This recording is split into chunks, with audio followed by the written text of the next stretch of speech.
All right, well, let's get started. We have I'm gonna start putting people on mute. so much content. Hopefully you have a little notebook. Today's class is the human class. And remember that Thursday is where you're going to be interacting with your puppy.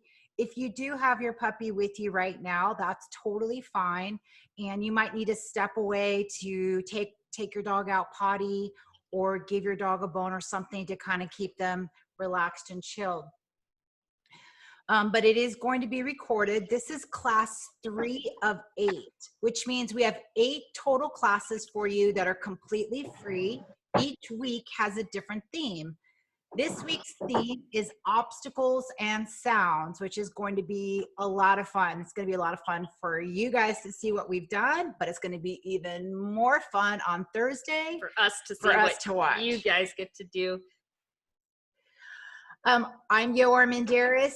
I'm the owner and founder of Canine Learning Academy. If you haven't done so already and you haven't done an orientation with us, please leave your email address in the, actually I'm gonna email you anyways. So you'll notice that I'll send you an email after class. And if you haven't done a consultation or orientation, that's where we talk about your setup, your potty training, your routine.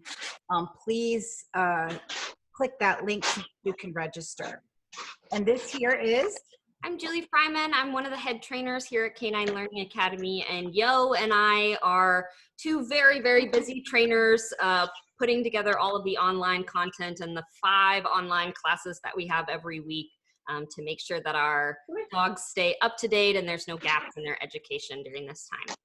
The Puppy Start Right preschool is developed, the curriculum is actually developed to give you a big head start on socialization and exposure to new. A lot of owners are still staying indoors with their puppies, so you're going to hear us say, get outside, get your dog exposed, because you've got such a small window. Last week, we talked about the 12 weeks, like you have till 12 weeks till your dog decides everything's not safe anymore.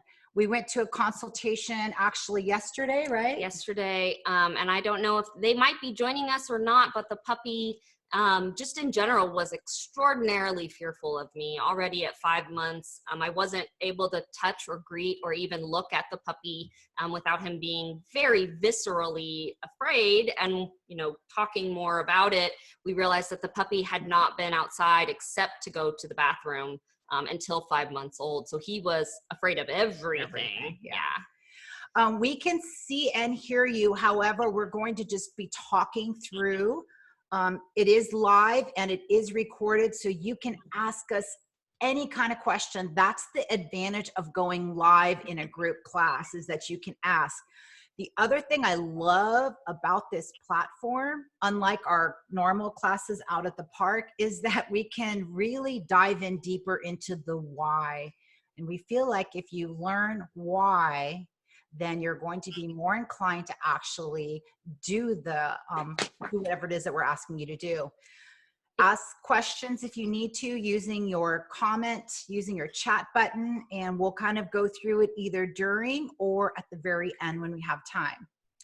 Go ahead and place yourself on mute for right now. You can chat any questions or comments you have along the way, just so that we have a lot of information today and we want to make sure that you guys get through it all and are able to be set up for success on Thursday. So if you can, go ahead and mute yourself while we're talking. We can't see or hear you, but the world may be able to. So we want to make sure that there's no background noise.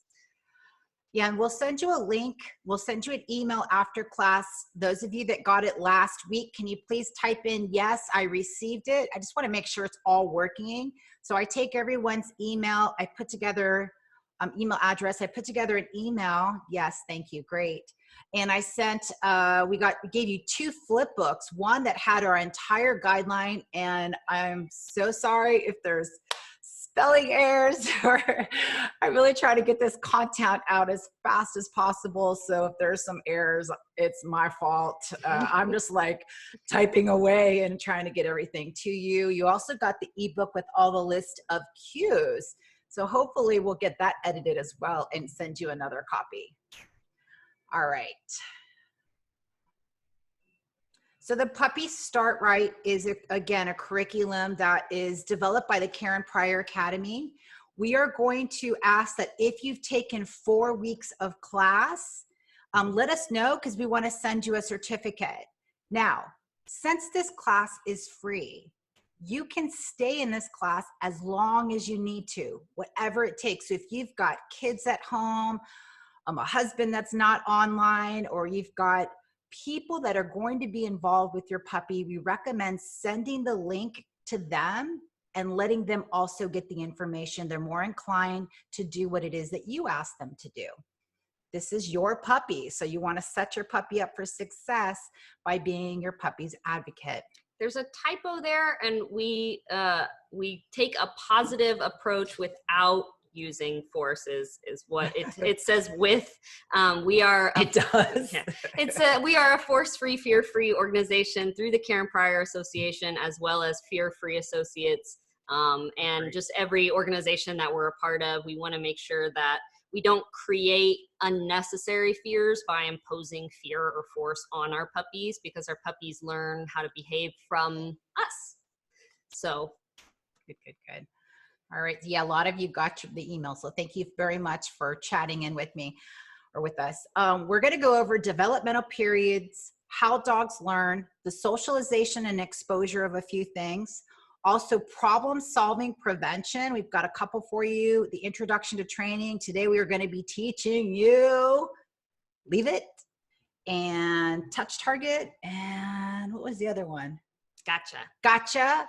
There's like 7 different things we're going to be teaching you to teach. Okay, so Karen didn't get her email. So I will confirm, Karen, I'm not going to even try to pronounce your last name, but go ahead and type in your email to confirm we've got the right email. We're also going to go to foundation training exercises. Thank you. And we're themed this today is obstacles and sounds. This is just a little view of today's class. Problem prevention. We have 2 today. One is biting. We're getting a lot of people that keep asking, what do I do when my dog bites me? The dog is biting kids. So we're going to talk and dive deep into that. Developmental stages today. There are 8 stages that we're going to talk through, but specifically today, we're going to go into the juvenile developmental stage. Last week, we talked about socialization. So juvenile is 12 weeks to sexual maturity, which is approximately between 6 and 8 months. It depends on the breed of your dog. When your dog, females will go into heat and boys start sniffing around. Go ahead. So our developmental stages, we're going to go into the juvenile.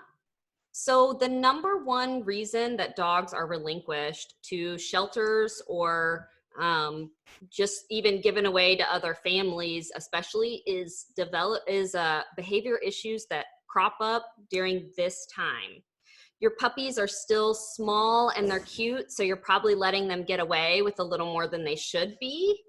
But they're starting to grow bigger and test their boundaries. They're exploring the world more with their mouth, and they're starting to put their paws up on things because they're taller than they thought they would be. This is where they're not glued to your leg. They're starting to explore the world on their own and starting to gain a little more comfort in being independent. But then we also see attention-seeking behaviors like stealing things or jumping, barking, digging. This is when your puppy starts to figure out what works and what doesn't work. So if you've done a good job socializing your puppy, they're going to start trying a lot of different things to see what gets your attention or what gets them a reinforcement, like treats. So if they're begging at the table or putting their paws up, they're looking to see, are you going to chase them away? Are you going to give them something? They're waiting to problem solve to see what you do, and then how it's going to happen over and over again. So during this time is when we can knock these behavioral problems out so easily because they're still small and manageable. When they hit that 6-month mark, you're going to have a a dog, not a puppy anymore. And so we need to take care of this and manage it and prevent it from the very start. 3 months old, crates, leashes, baby gates, X pins, always having them on a leash and a harness when you're outside and not in your own yard, because right around this time is when they start wandering off on their own. Stop listening, Yeah. because they're becoming a little more confident and exploring, right? Exploring what you might have in front of your yard. And kids, we call this the terrible twos or the terrible threes, depending on, so they're a toddler and they're starting to try everything and anything and put absolutely everything in their mouth.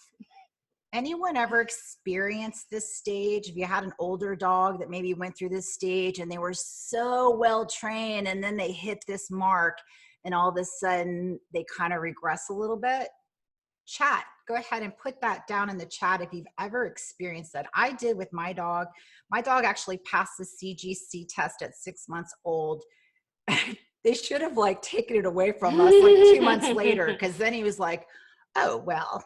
So I had to actually, I went from doing a lot of off leash things to putting the leash back on and having to regress a little bit.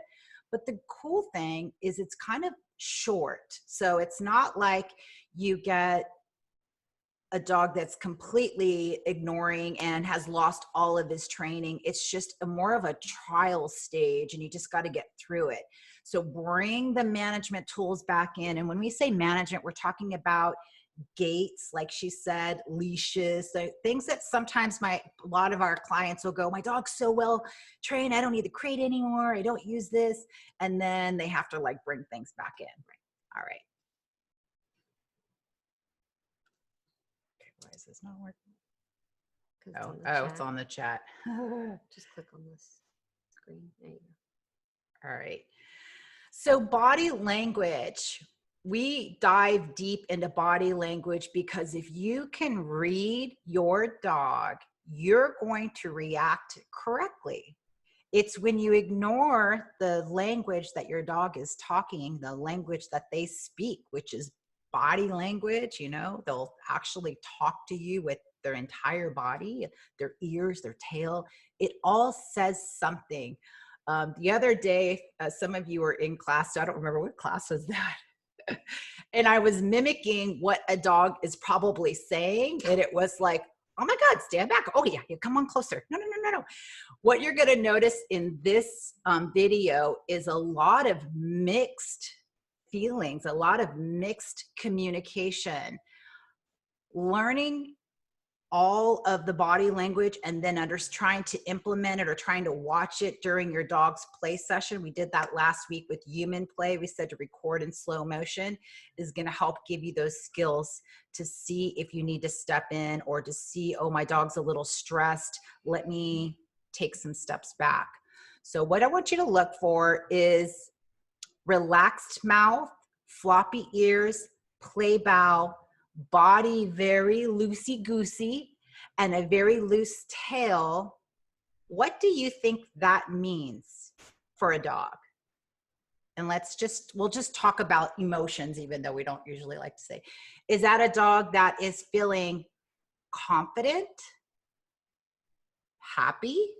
If we were to put a feeling on those type of, or stressed? So go ahead and type what you think comfortable. I like that word. So if a dog starts avoiding play, so let's say she tries to tell me a secret, that avoidance, what do you think that might mean? And very good answers. We've got comfortable, happy, engaged, secure, happy, fear and suspicious, right? Avoidance is fear, safe. We got safe from before, okay. Yeah. Right, so if a dog is avoiding it, they're asking for space. Well, you know what a lot of people do? A dog might, they'll go, no, really, come say hi. My dog's really friendly. Yet your dog's trying to hide behind you. This is where that hand comes in and you're like, stop. Come That's on. what happened to me yesterday. The puppy's very clearly barking and showing teeth, and The owner's the like, owner's like, here, hold them. And I went, absolutely not. The puppy is telling me that they're terrified.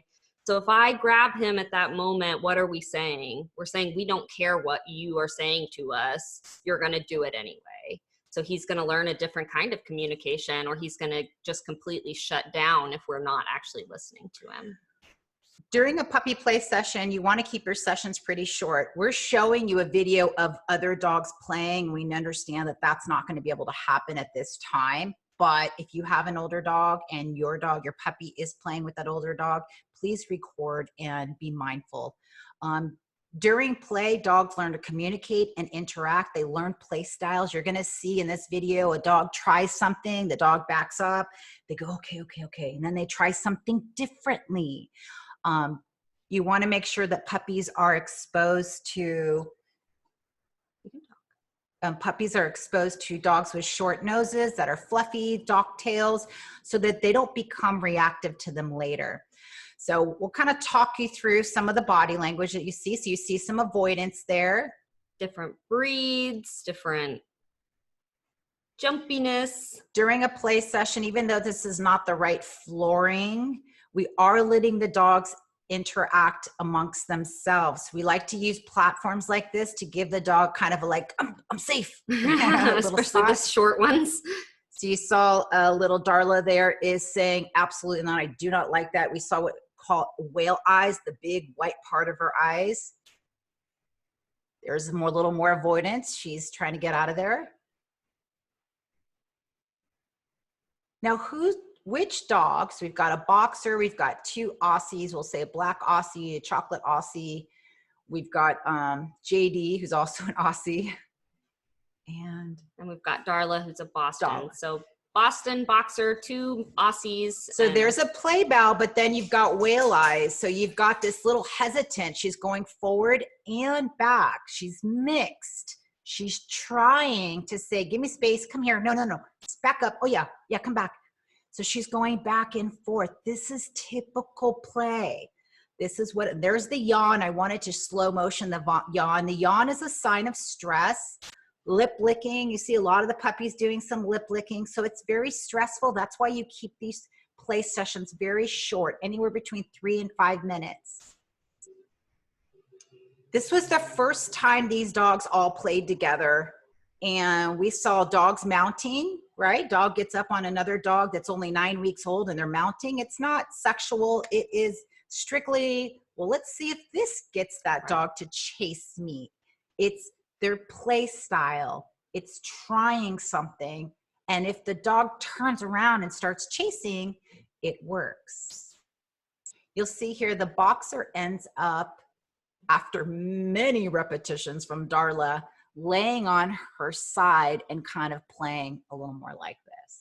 And so the puppy that started out running away and the most, pinned back, after a few minutes, really letting her go on her own instead of keeping her on a leash and forcing her to be in an area, she gained that confidence through exploration and being able to talk to the other puppies in their own language without us stepping in. We're going to send you a body language chart during your puppy play session when you're playing with your dog, like we did, human play, and we're going to be adding toys really quickly. We'd like you to, again, record in slow motion so that you can learn your dog's body language. This is a featured interactive feeder that I purchased a couple days ago. I got it on Amazon. I want to share it with you because it was really cool. I was able to make like almost a pizza. Now, the picture there is from Amazon, but I will show a video later on where I did like red. I did watermelon, and then I did turkey, then I did their food, and then I did Greek yogurt. So I was able to kind of like combine it. It's fun to use interactive feeders like this. And on this next video, if you'd like to use your phone and just take a picture of this so you can see, if you'd like to try this out on your own, I will feature a link to this in our email. Here's a little video of Julie's version of this in a do-it-yourself interactive feeder. So just using the things that I had on hand at home, especially if you only have one dog, don't go out and get those really nice fancy ones that that one can be used a lot of different ways. But I used half-cut toilet paper rolls for my 6-month-old puppy, and that was enough for him to go, what is this? Something's different about my food today. That was smart. That's how he chose to solve it. There's no rules. He could have, dug in it. He can flip it over. That's how he chose to solve it. This is my older dog. I knew that would be far too easy for her. So I used marrow bones that I like to refill. Yeah, I clean them and then refill them with yogurt and freeze them. But sticking a Kong in there, this was much heavier. So she decided to pull out one of the toilet paper rolls and scoot some stuff around. It's just using what you have at your house. Even though we say ditch the bowl, ditch your boring bowl. Make your bowl, if you're gonna use it, make it exciting. Like they have to work through something. They have to pull things out and nose. It took Opal about 45 minutes to eat her whole meal, and she's 3 years old. So and typically if I just give her food, she's like, no, this is dumb. She's a sheepdog. She's really very smart. And so she needs something to work for. And that's pretty much the only way that she'll eat most days, is if I give her a task, because it's just boring otherwise. Question here I thought would be kind of relevant to the play is, heel nipping their human be both play and dominating? And should every meal be served in an interactive feeder? Okay, so to answer that question, from heel nipping is usually, depending on the dog's age and when it's done, is usually like, hey, I'm talking to you. Come on. So it's attention seeking. Dogs aren't trying to dominate you. They're trying to seek your attention. And the moment you turn around and go, ow, that hurt, that voice, that loud voice of ow, or no, or stop it, is all your dog is probably going, yes, she turned around. When they get that squeaky toy and it screams, they're like, yeah. So just like a person, they bite you, you scream, and they're like, new toy. We're actually going to be talking about this in just a couple slides. We're going to have that exact same content, but it's of the arm versus the heel, but it's exactly the same.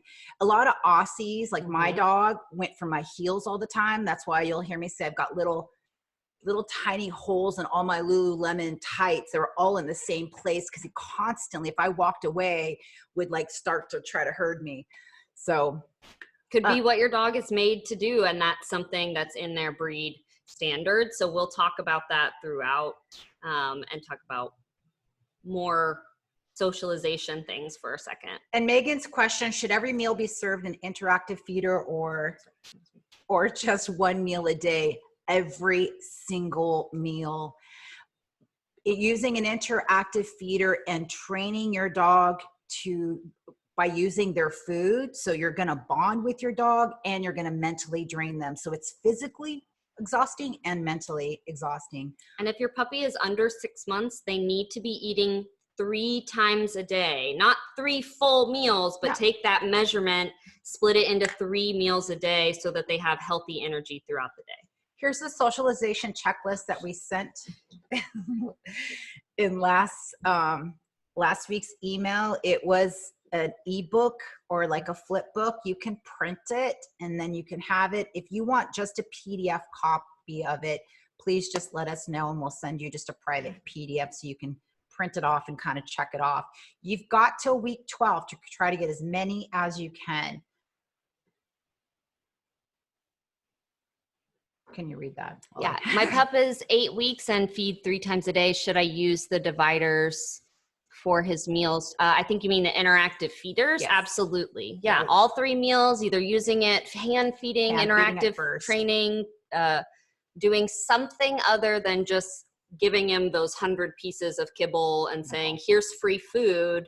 Let's challenge our dogs every day. Socialization and exposure, Monday through Sunday, kind of like a checklist. We wrote this out a couple weeks ago. We'd like you to kind of implement something like this. We go daily on field trips with dogs, but at least 2 or 3 times a week, your dog should be doing something outside of your house. So field trips this week are beach or lake, because we're going to be talking about surfaces and sounds, walking your block. If you're not doing that already, I highly recommend picking your dog up and just going for a walk in your neighborhood where you imagine you guys walking once they're completely vaccinated. You can use a wagon. You could put a crate in a wagon. You can take a car drive if you can't walk. Put them in a tote bag. If you Yeah. have a small dog, you can just, and there's little backpacks and papooses. You can put them in like a kangaroo and carry them. So don't say, because my puppy's not fully vaccinated, Yeah. I can't take him outside. You can. You can, just don't set them down on high trafficked areas. Try to please. find a construction site somewhere, because we're going to go about the site. If not construction site, lawn mowers, like a gardener or something like that. So you're going to try really hard to get somewhere like that. You're not going to stuff the site in their face, but at a distance, we just want them to see the people on the ladders and moving and the drills and stuff like that. For this week's project, you're doing sound. So you're going to be using your YouTube, your channel from your phone or your iPad. And we've got some examples here: hunting calls, banging of pots and pans, lawnmowers, constructions, washing machine. Get that doorbell sound right now. It's one of the biggest calls we get is my dogs go crazy for the doorbell. So just ring it all the time and they will be exposed to it. All right. So one of our favorite, this was a really This fun. is so much fun to make. We made a obstacle course water park, and we made it with like just random things that we have. We also put an umbrella as something to expose the dog to, a Swiss ball if you work out, things like that. And for small dogs, we highly recommend getting a ramp really quickly. If not, they're going to learn to jump and they're going to be good at jumping. And as your dog gets older, that can do a lot of damage. We have worked with dogs, you know, at 5 years old, they're having spinal surgery. So it's important to protect your small breed dogs. Same with larger dogs, you know, carrying 80 pounds and jumping in and out of the car repetitive times can be detrimental later on. So teaching your dog to go up and down a ramp can really save a lot of. And those little foldable stairs, or even just getting a stool for your dog to step up on if they're quite large and you can't lift them. So here's what it looked like. And you're going to see, some dogs just like went right on it and followed, which was awesome. But the surfaces that they're being exposed to as the puppies all watched and waited for their turn, it was adorable. Oh my gosh, this is so cute. So Darla, we weren't quite sure if she was going to take to it, and she did. We wet the grass because wet grass is one of the things that dogs will not touch if they're not exposed to early. So getting the little, play pools out and sticking just an inch of water, a half inch, getting their paws kind of wet on it. Her family just got a kiddie pool out, and it's whether it has water in it or not, she jumps in and out and in and out, and the sound and the nails and all of that stuff, it just feels different. And to her, now it's the most fun thing in the world, whether it has water in it or not. And 2 weeks ago, if you remember seeing the video of this puppy when she was 7 weeks, she was afraid of everything. And look at her now. She has totally blossomed into a very confident dog in just 2 weeks. And we're not putting them on here. I'm enticing her with some food or my hands, playing, smiling. I'm laughing like crazy. I'm glad we don't have the sound on, but just enjoying it without having to pull or push them. They're exploring at their own speed. If your dog's having a good time with this is where you can put the sound on while you're doing something like this. We didn't turn the sound on this this video because those 3 puppies were barking like crazy. So she did this regardless of what was going on. And then our Aussies are natural agility. Some dogs just love doing this kind of thing because they're made to jump and turn and run. And this is a great way to get out all of that energy very healthy. These 2 puppies are only 10 weeks now. I think 10 or 9. They're 10 weeks now. I think they're 10 weeks, yeah. And they've already been exposed to soft sand, a little bit of water at the beach. The mother's very, very active. I don't think she's on here, but It's getting hot outside, so start using those, the water hose. Getting your dog exposed to wet surfaces and items now can help them. We have dogs that walk outside like this, or they won't pee on wet grass because it's so uncomfortable to them. And you could tell by the body language of these puppies, they're having a good time. So if you get someplace like, Sharon, I just got your message. I love this, that you've already exposed your dog to a little bit of the alley and where there was people. If you notice signs that your dog is afraid, you're going to take a step back and you're going to work things out a little bit patiently, right? Maybe using food, maybe just backing up and giving your puppy a little space. So here's Darla, like, now there's no food. She's just kind of going through it for pets and for following, because she knows that Julie is having a good time with this. So just having fun with your dog can really give them some confidence and sometimes the boost that they need to kind of try things out, like going under a hoop in our tricks class and over and over, under and over. Look how she's trying new things because I'm her best friend. She's laughing and being silly and wanting to come to me. So socialization to the exposure of sound. We did it with a Kong. So a lot of people ditch the Kong too early. They give up pretty give up. soon. Yeah, I have several puppy parents that say my dog doesn't like it because they've stuffed it all the way to the end like a power-packed can, and the puppy gives up because it's a bit too difficult and they're not getting what they want out of it. The larger Kongs are better for puppies because they have a bigger hole. Sit down next to your dog. Don't just throw the Kong and walk out. Sit down next to your dog and help them. So you can pull a little bit out closer to the lid. Just get them motivated. Once they grasp the idea of the Kong, they take on to it. The sooner you can get them to like something as simple as this, the easier it's going to be for you.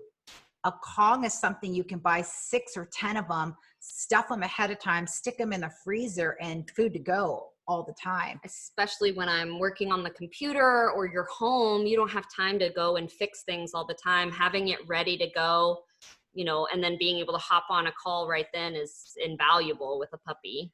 When you're giving your dog a Kong or a bone is a good time to expose them to different sounds. You'll see here we're using an iPhone or an iPad, and we're using YouTube to expose them to the sounds that are whatever our focus was. And this one was like squeaker balls and doorbell rings and construction. It was like it kept changing every 90 seconds. It was kind of funny.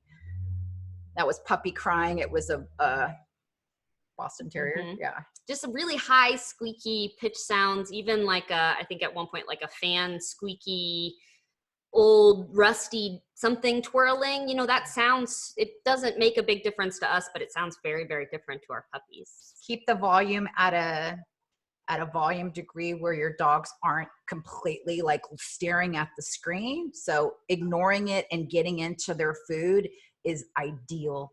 This is what it takes to expose them to whatever sound you're trying to check off your list. Your goal is every 2 minutes that there's no reaction to it is to turn the volume up just a little bit. So birds, bells, dogs, we have that whole entire checklist that you want to get through. Problem prevention management, we're going to talk about biting and food bowl aggression in just a second. So play biting and mouthing.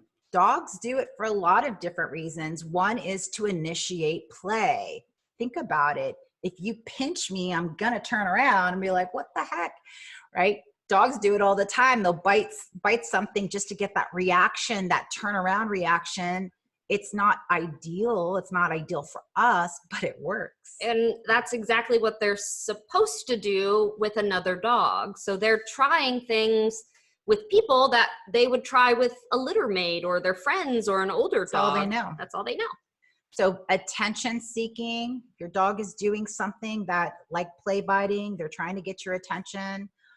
They're exploring what it feels like in their mouth, just like a young child, a baby that's just crawling. If you leave something on the floor, they're going to pick it up and they're going to put it in their mouth and they're going to you know, and you're gonna have to come over and pull it out. Play biting is totally learning is totally normal, and it teaches them through biting. They can tell like how hard they need to bite, so they learn their inhibition of bite.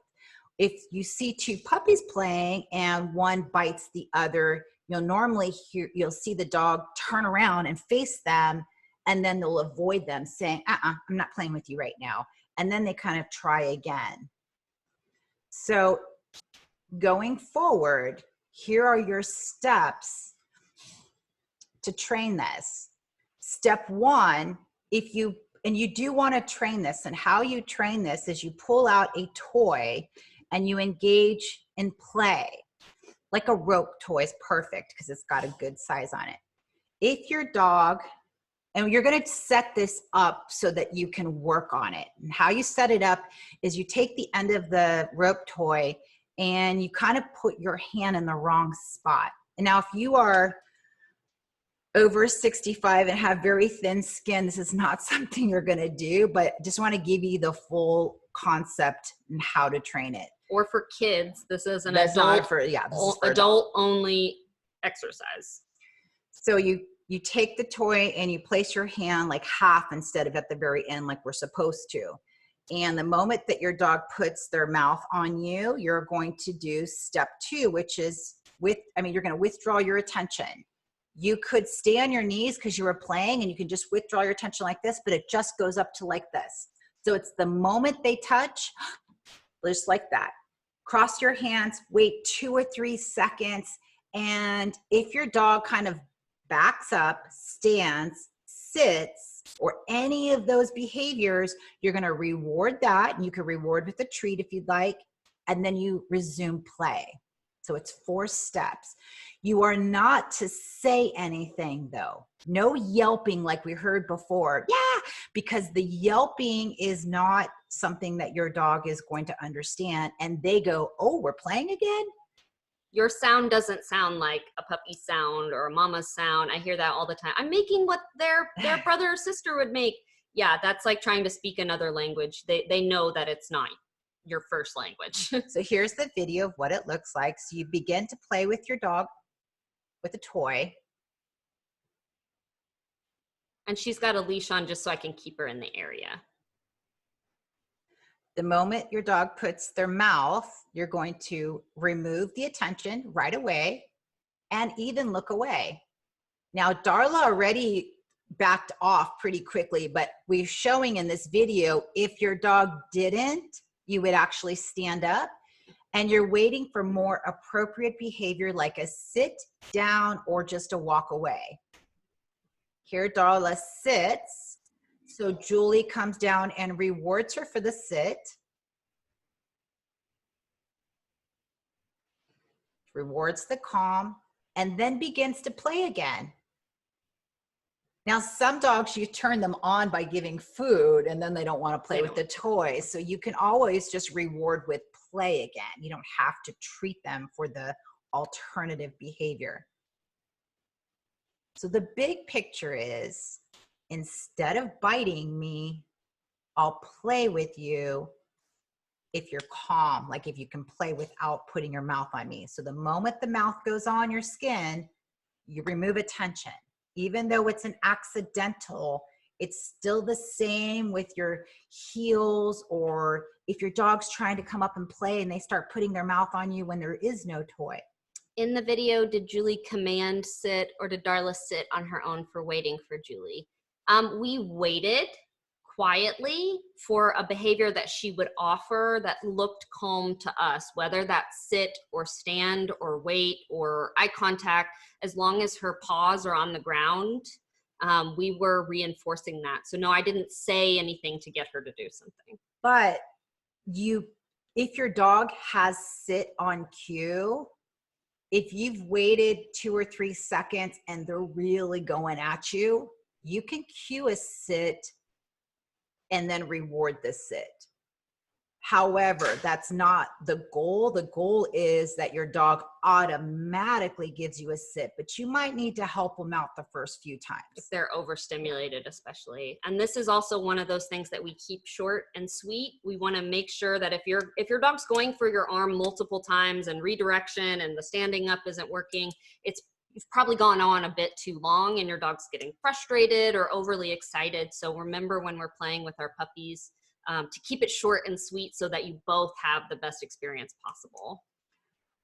This is something I feel passionate about because I did work with, have worked with a couple dogs with resource guarding, and it could have really been prevented had they started early and had the owners realize that it was a problem. So if your dog is growling, snapping, air biting, showing teeth, or even like whale eyes when you are putting your food bowl down or putting their food down, we want you to just contact us immediately. Don't even like question it. Just contact us and let's talk about it. Don't watch YouTube videos or go on, don't search it. Yeah, there's a ton of bad information out there. So the why we're going to do this is to prevent resource guarding. Resource guarding is also very natural. Depending on how many puppies are in a litter, dogs can learn to resource guard. Or if they grew up in an area where they didn't have anything, like they got nothing and they get one toy, they're going to be like, oh no, that's mine. Do not take it.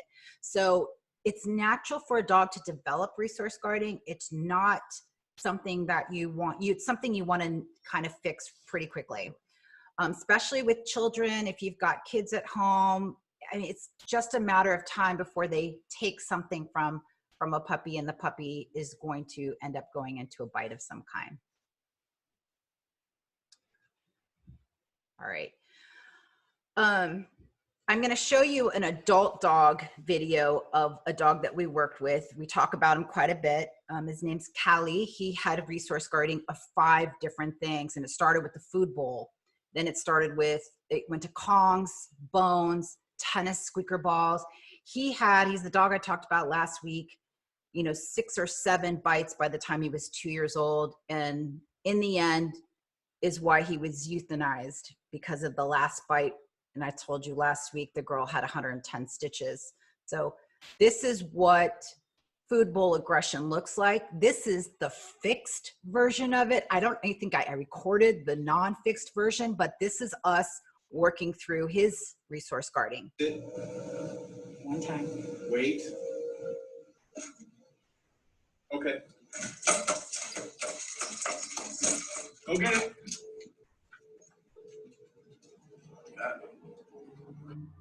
Crazy, huh?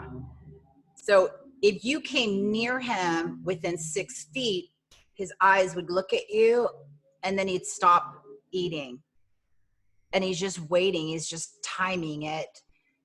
And it worked for him. No one ever approached him at a certain point. So this is after a few training sessions and we got past it and it was wonderful. But if your puppy is showing these signs at their age, we can help prevent or manage it. Once they get larger and older, it's more likely to turn into a dangerous situation. So please let us know and don't just make them deal with it, because it's going to get worse. Ignoring the growl is going to end up somebody's getting hurt. Right. So here's the training. Here's how you prevent resource guarding.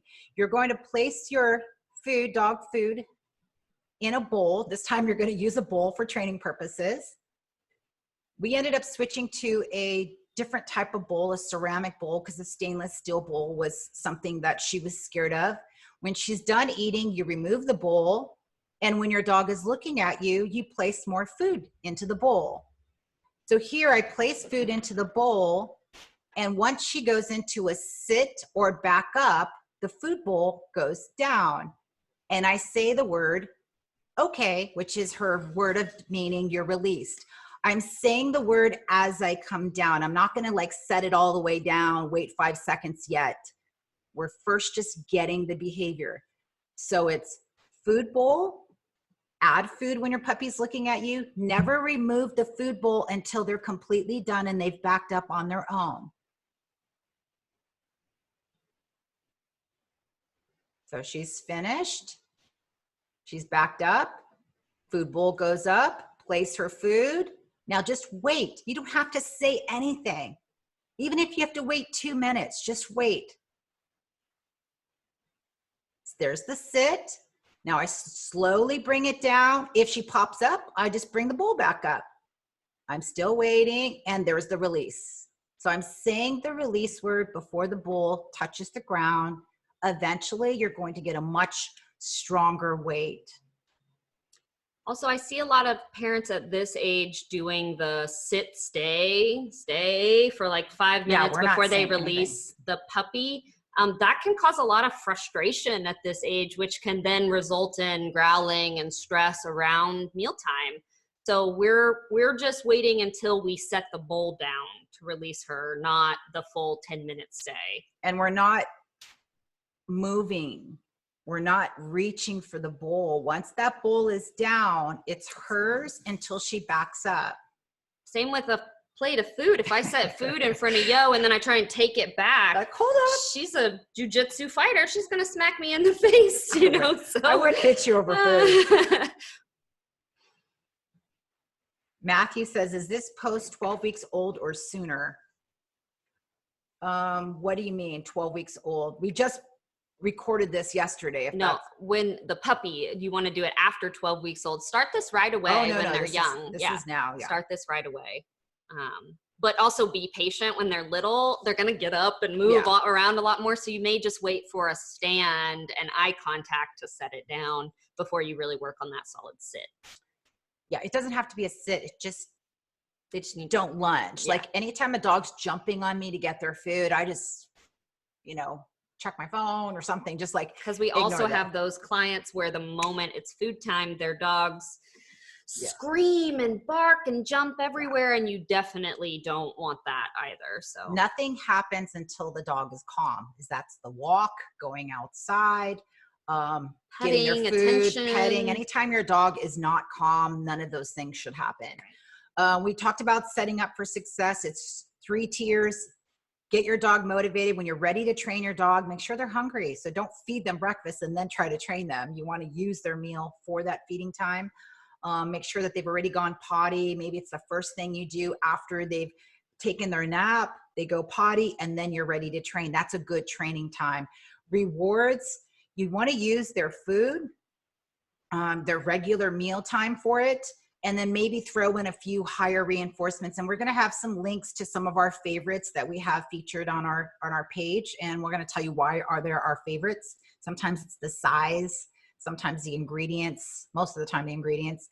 And then we keep pushing the marker, making sure that you're very clear when you're doing training that you're deliberately saying, you did it, puppy, hold on, let me go get your food. So we really believe in the clicker or marker training as the bridge that communicates the behavior that you just are working on and the reinforcement that is to come. So if you need more help in understanding clicker and marker, let us know. We can always share something, or we can put a private little group together, a little workshop like we did last week. Garrett, that's a very family specific question. If you'd like to ask that on our Sunday coaching session, or at the very end, I'll try to send you a response. But that's a very family specific question. So I'm going to answer that later. We can answer just generally if your dog is not doing something with one person, but doing it with the other.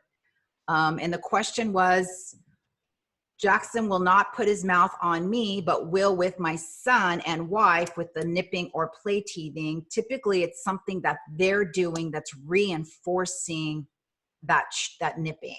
So they might not be doing the same thing that you are, which is probably taking away the tension. It's a lot harder for kids as well. Yeah. So kids, that's a really specialty kind of thing. We have to teach them. The dog needs to be on leash so the kids can walk away, so they can step out of range. But there's a lot of kid-specific ways that we can make sure they're interacting in a safe and positive way. We are going to be sharing a workshop for kids. It's kids and puppies, and it's basically to see if the child is ready to have a dog at home. It's just a 1-hour workshop. It's probably not for 2 weeks, but we will let you know soon as we are ready to launch that. This is what a training setup looks like for us. We use lights because we're recording, but other than that, having your iPad or phone ready to record your training session can give you some feedback. And if you share it with us, you'll get some amazing feedback. Very detailed on what we can see, and maybe there's a problem that you're having, and it could be as simple as, look where your hand is, it's in the treat pouch. Of course your dog can't think anymore. You'll also notice that she's on a non-slip surface. So having a cushion or a non-slip surface for your dog so that they don't slide around, especially when they're running. We never want our dogs to run on areas that they can slip and slide.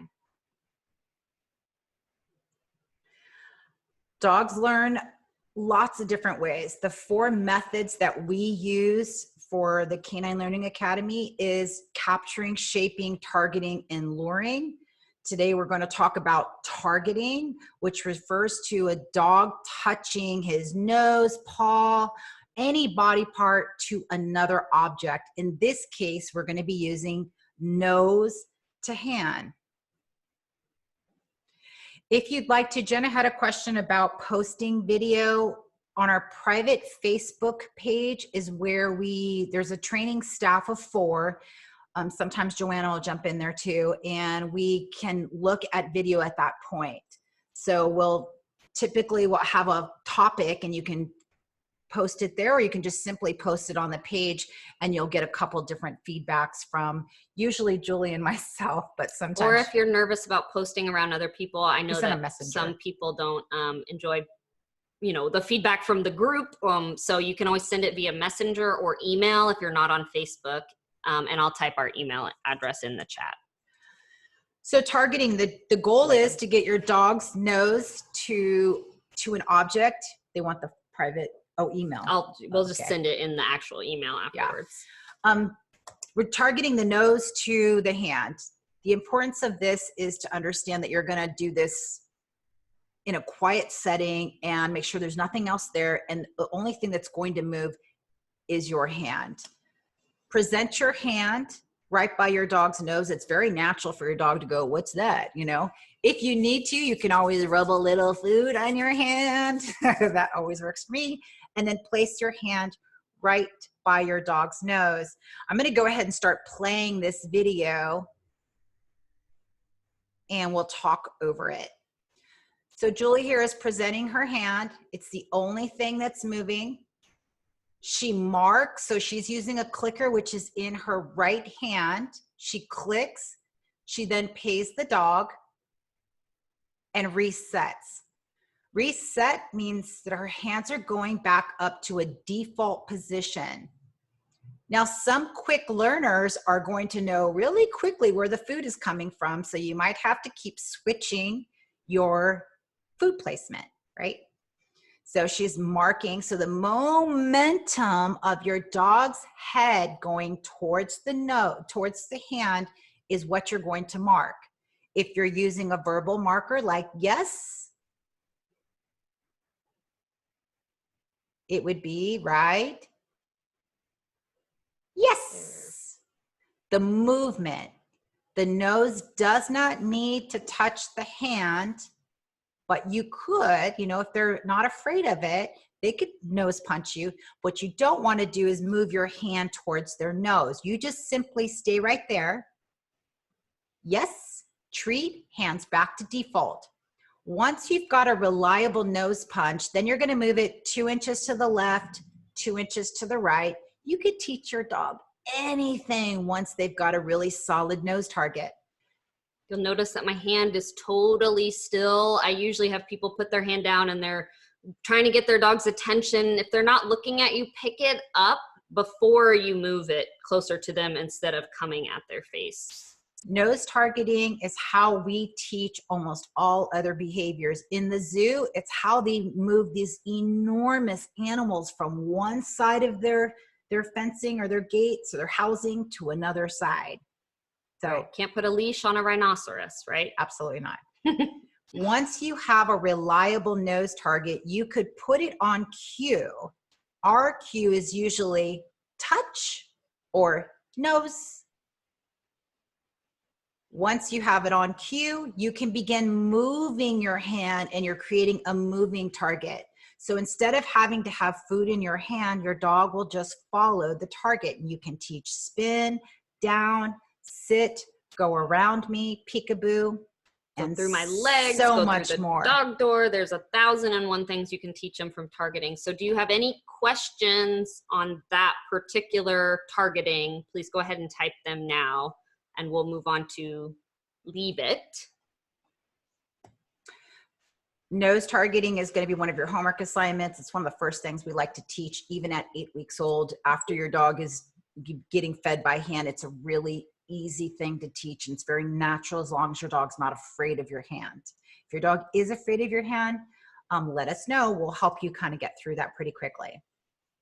So this is the very, very beginning of leave it. So the goal of the word leave it is for the dog to not even put their face on it, to totally ignore the object that I'm telling them to, whether that's pizza on the street or my kid's shoes that shouldn't be on the floor with a puppy out. We want to teach them to ignore that object altogether, to not even go up and sniff it. Leave it is used before they put it in their mouth. Right. So leave it is used when you see your dog is starting to get super excited because there's a dog across the street. You can go, leave it. And your dog goes, oh, okay. And they completely ignore it and they look at you instead. Now, we typically don't teach leave it, but we've got a lot of requests, so we're going to go ahead and show you how we would teach it. But really all it is eye contact.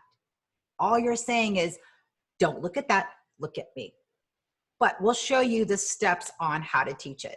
You do want to use leave it in a very upbeat voice. So don't be like, leave it. Right. You're most likely going to scare your dog.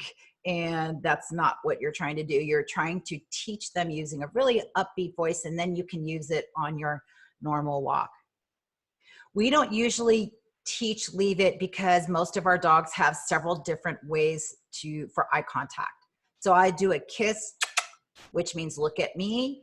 Or if I do a click, that means look at me. If I dog my dog's name, that means look at me. So instead of saying leave it, I just tell my dog to look at me, and we can get past whatever it is. And especially for young puppies, we find that owners use it really way too quickly. If there's chicken on the floor and your puppy is walking towards it and you say leave it, it's not going to be not going to happen. Yeah. So this is something that you practice for months and months and months before you actually need it. That's why we sort of caution puppy parents about it. If I teach a puppy this before they're 12 weeks old, it is one of their default behavior. It's something that you're going to be able to use on the road pretty quickly. So I highly recommend, if you're going to use it, teach it now before you need it. Because when you do get out in the environment, it could be something that you use, but don't use it now when they don't know it. Right. We get that a lot. We're like, my dog doesn't know leave it, or my dog, I keep saying it. I've been using leave it for scratching at the wall or grabbing a shoe. What is a better solution? Does your dog know leave it? Have you taught your dog what leave it actually means? Because if you're just saying a bunch of words and your dog doesn't know that vocabulary, it means nothing. So if you've already used a word and now you're teaching it, you probably have a poison cue, something your dog's totally ignoring. Poison just means you've said it and your dog's like, I don't understand. You know what I thought about the other day? This is like the word shut up. When someone says shut up, it could mean stop talking, or when a young girl says it, shut up, like that's funny, or, you know, don't you say it again. If you're saying this word for 50 million things, it's no longer what you think it means. So a lot of the times for those particular instances, scratching at the wall and grabbing a shoe, that's a management solution that we would want to introduce before we ever tell our dogs to leave something. Because if there's something on the floor or they have access to it, that's fair game. That's the puppy's world. So we need to create a world where they can't even possibly practice those things. You will use the cue later once they know what it means. Now, if you've already poisoned the word leave it, you can use another cue like mine, or it's mine, or just anything. Banana. Hey, you. Hey, you. Yeah, anything that means leave it. But again, it's before it goes in their mouth. So here are the steps. This is a pretty long video because we're showing you all the steps all the way to a dropped object. This is the very first time we've done this with this puppy. It was yesterday. She's 10 weeks old.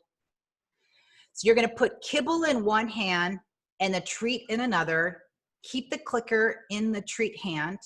We understand if you have to go, it's right at noon. If you have work or you have another meeting, we'll be wrapping up shortly, and this will be emailed to you in a link.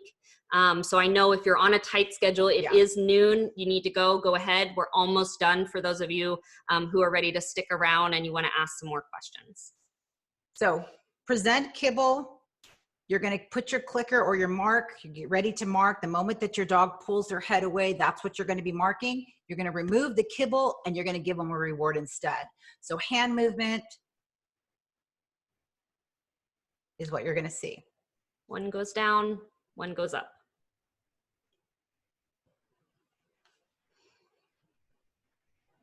I think I left it there a little too long to see if you can read it. So step one, present kibble. There's one piece of kibble in her left hand and there's a higher reinforcement in the right hand. So it's natural for your dog to try to lick, bite, and the moment that they move their head away, there's that mark right there. You're going to click, pay, and remove the kibble, remove the leave it hand. So we're going to call the leave it hand kibble, and we're going to call the other hand treat. So there's the kibble, present it. Moment that the dog pulls back, there's the pull back. Even if it's not back, that's your mark. It's off my hand. And pay the other hand. Simple enough, a lot of repetitions. We must have done 20 reps with this. This is how you teach it. Once reliable, once you notice your dog's not even like putting their nose down anymore, you can pretty much put it on cue. You can start putting the word to the action. Our typical cue is mine or leave it. But if you say leave it and then they get the kibble out of your hand, you're going to have to start over. You're going to go back, yeah. Julie is not saying anything during this, correct? Not at first, because he doesn't know what that word means, so there's no point in me saying that word. At first, I'm trying to get the action. I'm trying to get him to physically leave it before I name it with my English word. After a few repetitions, you're going to open your hand slightly with the kibble. Instead of a tight fist, it's going to be an open fist, and it opens a little more, and then eventually it goes on the ground, and then you do little drops. So those are the steps. We're giving you all the steps because if your dog is anything like this dog, they picked it up in one training session that was 4 minutes long.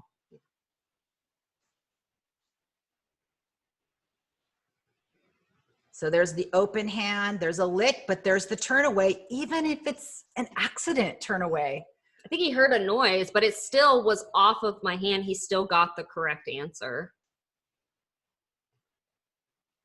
Okay, so I'm gonna fast forward this. So there's the leave it there. Now he's really picking up pretty quickly. So she added the cue already. And I'm just going to fast forward to showing you what the other hand starts to look like. So then we take the food, the kibble hand, and we place it on the floor, covering it.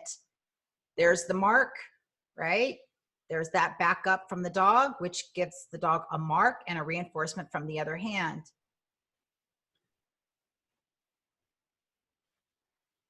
So now she is saying leave it, and she's clicking and reinforcing with the other hand.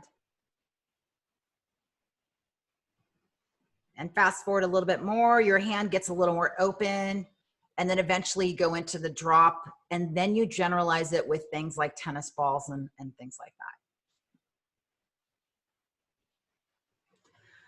All right, we're gonna finish up with the gotcha game. The goal is your puppy is okay with their collar and harness getting grabbed.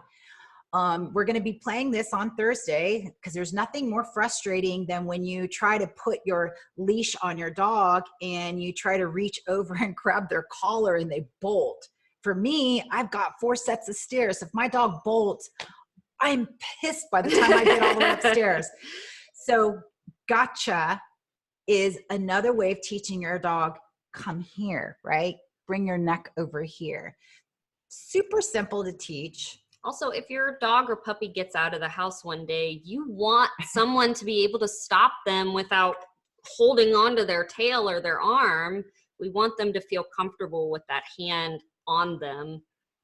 So you're going to slowly reach out towards your puppy and feed them before, if they're backing up, or after, if you've already got them comfortable with touching the collar or the harness. Now, you might even just like present your hand. If they back up at all, then that's about as far as you're going to get. Your goal is to just touch the collar or the harness and then feed them. But you might need to feed them first and then touch. So dog showing sign of fear, you're going to feed first, then touch. Dog okay, you're going to touch and then feed. So just kind of like that, leave it, right? You're going to be going back and forth. Gradually, you're going to go two fingers in, then you're going to go into like a hold, and then a hold and a kind of a shake while your dog is feeding. They just get used to being held like that. But it is sensitive, just like a brand new necklace. So a lot of puppies, just the touching or the rubbing around their collar is something new to them. If your dog is brand new, like they just learned to put on their collar and harness, this is not something you're going to do right away. You're going to wait a few days until they're completely comfortable. So they have to be comfortable with their collar and harness on before you begin training this. So tomorrow you're going to be doing the recall. So you're going to ask your dog to get, which we'll talk about tomorrow, and then you're going to present the treat and go grab the collar or harness so they get used to being grabbed like that.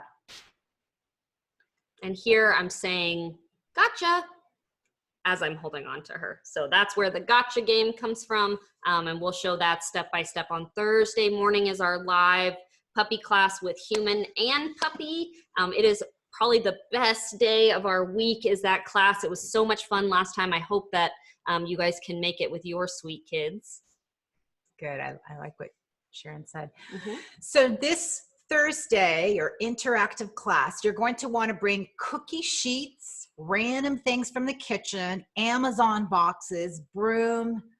Did I put refrigerator? A refrigerator box, I think. Okay. Anyways, don't bring the refrigerator. You're going to bring some random things and you're going to make an obstacle course. And we're going to be doing while we're going to watch you kind of take your dog through the obstacle course. The cookie sheet is supposed to replicate a scale that your dog would go on if they're at the vet's office. Those of you that got and did their homework on field trips, can you please let me know where you went? Piper just sent a picture this morning, or the dog is Piper, right? So dog is Piper, yeah. Piper went to Home Depot this morning, so that was the snapshot from her owner that sent it, verifying her homework, which I loved. And she is doing fine, right? She said she was really, really good with the shopping carts and all of the noises and things like that. As well as bringing next on Thursday, just bringing your treats ready to go, a blanket and harness and leash. We do have a list of other classes on here that we do want to make sure you are aware of. We've got prep school, tricks, open class. We have a workshop tomorrow on loose leash walking.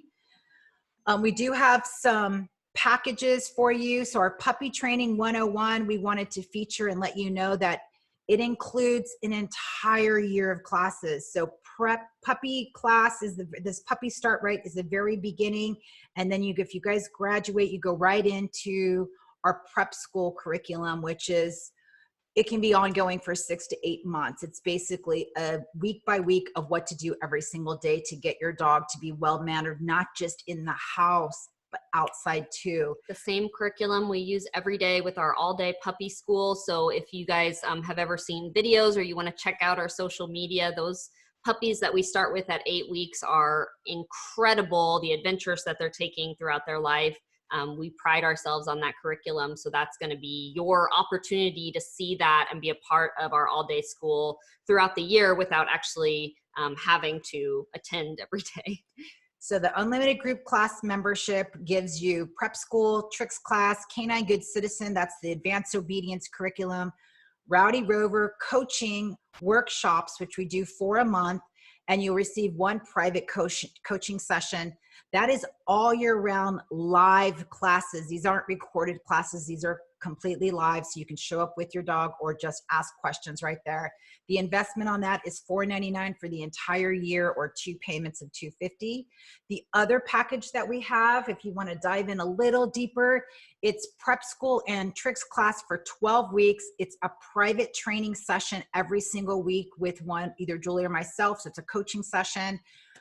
Everyone gets an invitation to the private Facebook group. I'll send that in an email. Along with the puppy hybrid package, you get a phone call every single week to kind of just go over your setup, anything that you want to specifically talk about before a training session, and you get unlimited email support. We usually respond within 24 hours. Those of you that have contacted me, I've been pretty good at trying to respond pretty quickly.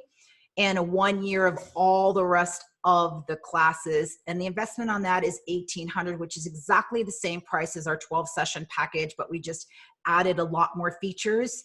And you can do 3 payments of $600. So I will have all of this information in your email probably in a few hours as we get ready for our Rowdy Rover class tonight.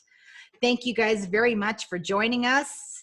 We hope to see you on Thursday with your puppies and that you guys will be ready to go. If you have any other questions, please post them on our Facebook private group.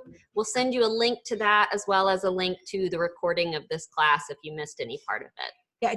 Is there anyone that has any specific questions regarding what we went through today? Is that Piper's mom? Yeah. Oh, it is. Piper. Hi, Sandra. Yeah, hi, Sandra. You made it. Any questions? We have a couple minutes. We'd love to answer your questions. If it's something you prefer putting in an email, you can, or you can, I'm going to send you again a link to our Facebook private page if you'd like to post cool videos. We do have a challenge coming. You're going to see it in the email. There's a challenge, an enrichment challenge. Opal's ready. It's a 5-day challenge where we're going to ask you to just do all of their meals and do it yourself. Enrichment, or you can, purchase things like the Kong Wobbler and Kongs and things like that. Some of our favorite resources. No questions. All right. Are you ready for Thursday? So Thursday, let's have some fun. Bring your puppies. We're excited to see you and have a really, truly wonderful rest of your Tuesday.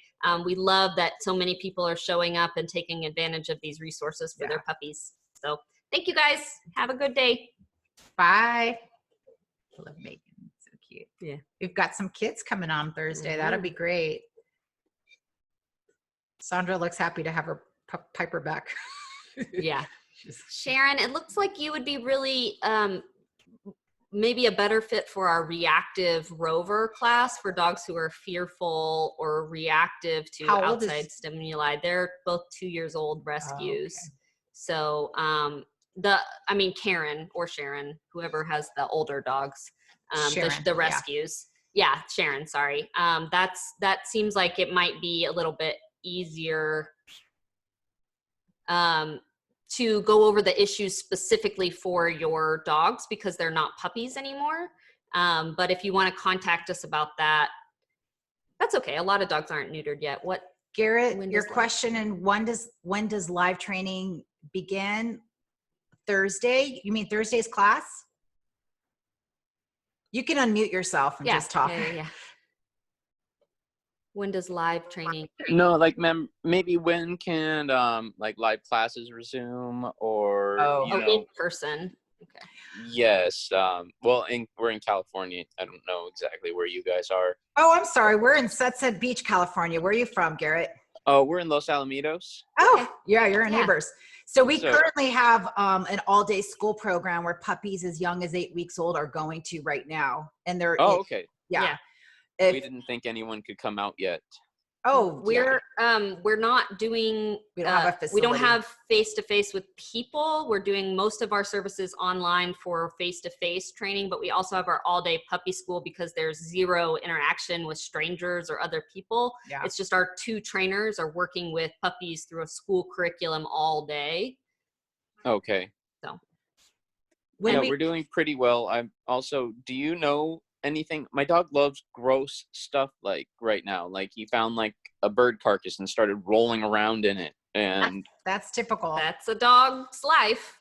okay, and trying to eat dead gophers and things like that. But Yeah, okay. that's a dog in, I think, any age dog. yeah. My dog found a duck that had died on the side of the street, and it took us about 20 minutes to walk by it. If it's smelly and gross, it's a dog's dream. So keeping them So, on leash. management. Yeah. Was your dog Okay. off leash when they found it? If we're one of the spots, if we're in a giant field, like there's a baseball field that we can let him loose in and just let him run, and we play with a soccer ball and stuff. So that's sometimes where he'll find these lawn-mowered over gopher pieces. I would say use a leash Like a control 20, 30-foot leash, yeah. for now, and then a couple of the behaviors that you're going to want to put on cue really quick is a really strong recall and that leave it and a drop. Mm-hmm. Okay, I was excited about the leave it today, so that's really good. And And drop we talked about 2 weeks ago. We'll bring it back up. We'll send you also a link to the flirt pole. The flirt pole you can use, like you can have a 10 or 15 foot leash and you could teach your dog how to go after not a real squirrel, but a stuffed moving squirrel. object, yeah. They put it in their mouth and you can teach them drop without them going really far away from you. So you can control where your dog is. Getting a really strong drop will help teach your dog to just open their mouth and take out whatever's in there. Yep. okay, great. Yeah, we have a 30-foot long line for him, so we'll keep that on him more. And then I got a bungee cord leash finally, so because he would run to the end of the long line and then it would be like hitting a wall. Yeah. If it was screwed into the ground kind of thing, it would just yank. So now we have the bungee end of it, so at least he knows. Gives a little bit Yeah. of give. Garrett, I would go into our workshop on Wednesday on loose leash walking. We'll talk about the bungee versus, letting your dog go out, teaching them where you want them to be instead. Okay. He's really, really young. I wouldn't get him used to like throwing you guys out because it's really hard to then bring it back in and go into some normal walking once people start showing up at your parks and things like that. Okay, he's pretty good at just walking when you tell him to walk next to you, Oh, like good. the heel. He's pretty good at that so far. But thank you. Yeah, we'll keep. That'll be helpful. Garrett, how'd you find us? My wife found you through, I don't know, was it a stranger at the park? Awesome. Exciting. Cool. So we been taking him to El Dorado Park because they've been over there in Long Beach. They've been open, and Yeah. That was our that's park. where we go all the time. Yeah. maybe we'll see you there. All right. Bye, guys. Thank you. Thanks. Sharon, you have any questions? Oh, no, she's gone. Karen, all right. All right. Wonderful. Have Bye, a good guys. one. Bye. Bye.